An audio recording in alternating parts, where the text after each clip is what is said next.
Hier, la CGT appelait à manifester avec Force ouvrière. C'était un appel national.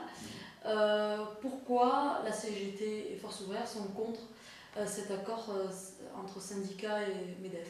Alors cet accord qu'on a appelé accord de régression sociale, nous on pense que c'est un accord qui va à l'encontre de l'intérêt des salariés, donc c'est pour ça qu'on ne l'a pas signé. Alors premièrement, on pense que c'est un accord minoritaire, puisque les organisations syndicales de salariés qui l'ont signé représentent environ 38%, donc les deux organisations syndicales qui ne l'ont pas signé représentent beaucoup plus. Et le contenu, on voit bien qu'il est du côté du patronat. D'ailleurs, le MEDEF applaudit des deux mains pour cet accord. Et donc, c'est beaucoup plus de flexibilité et très peu de sécurité pour les salariés. Très bien. Il y en a qui disent, donc, du côté plutôt des socialistes, qui disent que c'est une avancée vers les accords entre salariés et patronat. En quoi ça n'en est pas une?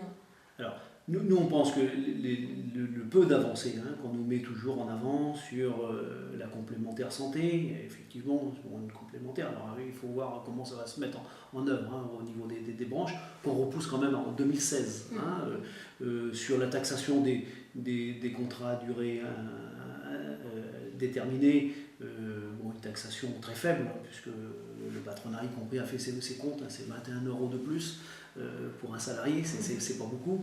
Voilà. Et donc, nous, on pense que c'est de petites avancées. Et dans l'autre côté, les reculs, c'est-à-dire des licenciements plus faciles. D'ailleurs, c'est la philosophie du patronat. Les licenciements d'aujourd'hui seront les emplois de demain qu'on conteste aujourd'hui, parce qu'effectivement, si on facilite les licenciements, c'est le chômage qui va se développer. Et donc, c'est plus de facilité dans les licenciements, et donc c'est pas un bien pour les salariés. C'est les accords compétitivité de Nicolas Sarkozy. Alors, nous, ce qu'on dit aux députés qu'on a rencontrés, on les a rencontrés, les 3 députés de gauche en Charente-Maritime, on a dit on a combattu ensemble les accords de compétitivité de Nicolas Sarkozy. Aujourd'hui, on combat cela parce que c'est la même chose. Justement, qu'est-ce que vous disent les élus sur le point de vue local? Alors, les élus, donc, avec des messages un peu différents. Pour moi-même, j'ai rencontré Olivier Farloni qui dit nous, on ne veut pas être un notaire du gouvernement. C'est-à-dire qu'il dit nous, on sera là pour faire des amendements, et y compris, on est prêt à vous entendre. Donc, il a même parlé de faire un amendement pour mettre en œuvre une loi contre les licenciements boursiers.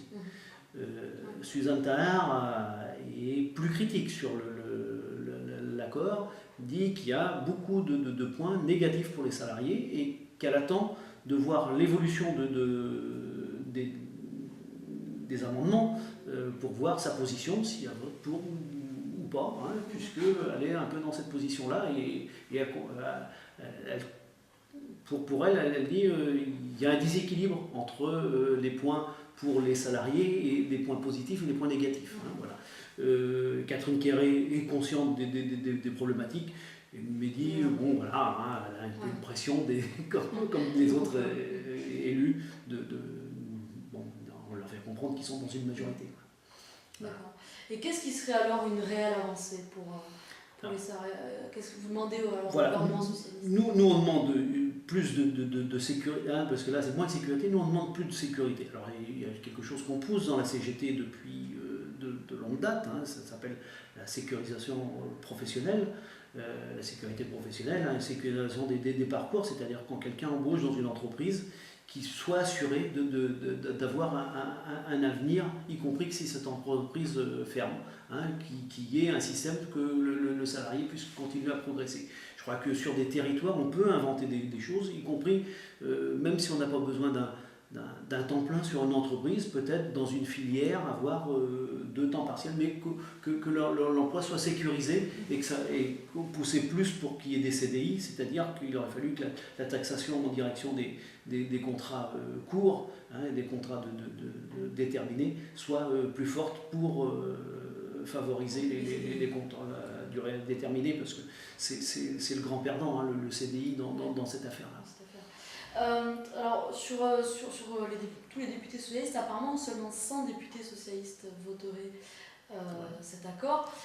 Est-ce que vous comptez sur les 200, sur les 200 et plus autres, pour vous défendre, et sur même d'autres députés de l'UMP ou du Front de gauche ou du centre? Tout à fait. Hein. Donc nous, on rencontre donc au niveau national, donc on a rencontré les groupes. Hein, donc le secrétaire de la CGT. Hein, ce que nous a dit Suzanne Tallard, c'est que certains députés avaient été un peu brassés par les arguments de Bernard Thibault lors de la rencontre. Hein. Bon, nous, on y va avec des explications. On y est surtout, y compris aux députés. Hein. Je ne suis pas sûr que tous les députés connaissent bien le texte.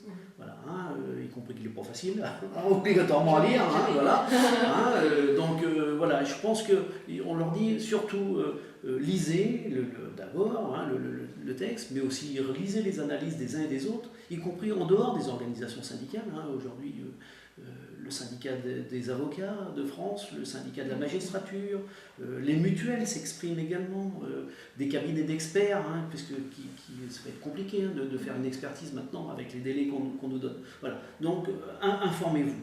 Et derrière, effectivement, nous on les rencontre pour dire, voilà, nous notre position c'est de dire, cet accord il n'est pas bon, il faudrait qu'on se remette autour d'une table. Par contre, on sait que si aujourd'hui le gouvernement, donc, puisque c'est le Conseil des ministres qui le valide, et si ça arrive à l'Assemblée, on poussera pour que les députés, alors bien sûr, hein, députés socialistes qui se posent des questions, hein, puisque effectivement il y en a 100 qui ont signé, donc ça veut dire qu'il y en a 200 qui aujourd'hui se posent encore des questions, mais il y a le Front de gauche, il y a des Verts, donc voilà, hein, on va aller à la rencontre de tous ces députés pour nous donner notre position, mais surtout dire, voilà, nous c'est notre position, mais regardez la position des uns et des autres, Force ouvrière est contre, il n'a pas obligatoirement la même analyse que nous sur certains articles, donc lisez et puis écoutez les uns et les autres. Justement, qu'est-ce que vous dites à la CFDT et aux salariés aujourd'hui? Alors, enfin, la CFDT et les autres syndicats. Tout à fait, hein, nous on n'est surtout pas là pour de se faire la guerre entre les deux. Voilà, bien sûr, voilà, hein, on n'est pas là pour se faire la guerre entre. On n'est pas d'accord sur ce point-là. On était d'accord avec Force ouvrière, c'est pour ça qu'on a appelé en commun. Il faut savoir que la FSU et Solidaire étaient également là. Nous on dit aux militants hein, de la CFDT, de la CFTC, de la CGC, ici, lisez pas que l'analyse de votre organisation, lisez les analyses des autres. Et faites-vous.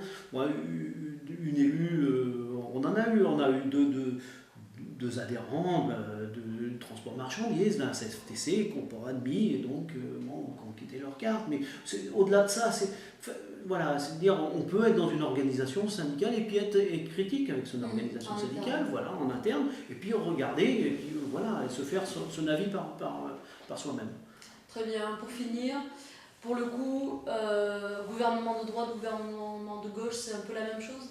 Alors, nous on n'est pas pour dire que la droite et la gauche c'est la même chose. Hein. La conférence sociale de juillet, on l'a appréciée. Ce qu'on voudrait, c'est ce qu'il en est sorti par écrit, soit dans les faits.